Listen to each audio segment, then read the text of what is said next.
안녕하십니까. 경기도 부천에 위치한 인본정형외과 송형석 원장입니다.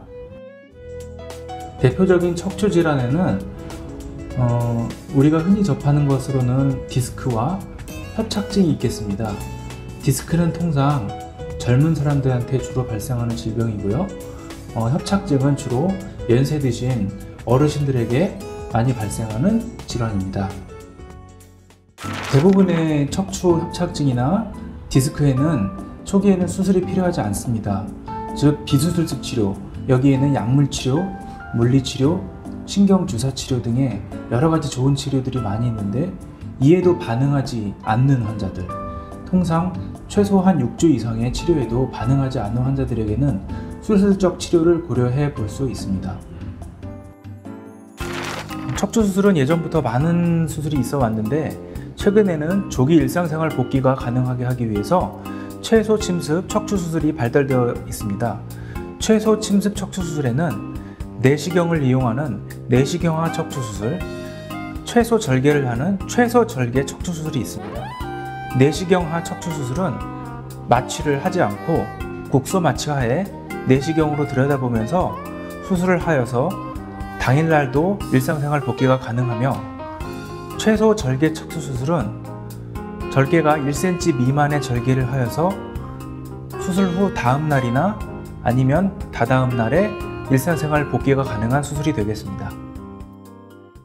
기존의 척추 수술은 본인의 근육과 인대를 째고 하는 수술이므로 조기 일상생활 복귀가 불가능하였고 수술 후 통증의 큰 원인이었습니다. 따라서 많은 환자들이 척추 수술을 기피하게 하는 큰 요인이 되었었습니다.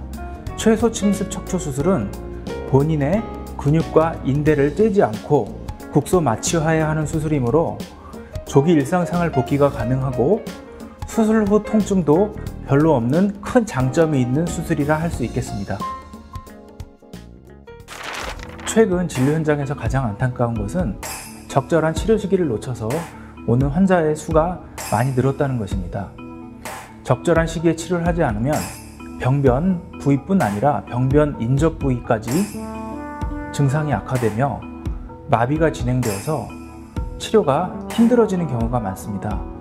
따라서 전문가를 찾아가셔서 치료 및 적절한 치료 상담을 받으시고 그에 따라서 치료를 받으시는 것이 좋을 것 같습니다. 네, 최소 침습 척추 수술 이후 주의사항에 대해서 말씀드리겠습니다. 기본적으로 최소 침습 척추 수술은 본인의 근육과 인대를 살리고 하는 수술이기 때문에 조기 일상생활 복귀가 가능하므로 크게 주의하실 사항은 없습니다. 다만 빠른 일상생활의 복귀를 원하시는 분들께서 병원에서 권하지 않는 조기 재활 운동을 하거나 아니면 과도한 운동을 하시는 경우가 있는데 이런 것들은 피하는 것이 좋을 것으로 생각됩니다. 요새 진료 현장에서 참 안타까운 것은 의사가 아닌 타인들의 말을 듣고 치료를 판단하여서 수술 시기를 놓쳐서 오시는 분들이 너무 많습니다. 따라서 의사의 진단 하에 하는 수술은 안전하다고 생각하시고 필요한 수술은 꼭 받으시기를 권장드리고 싶습니다.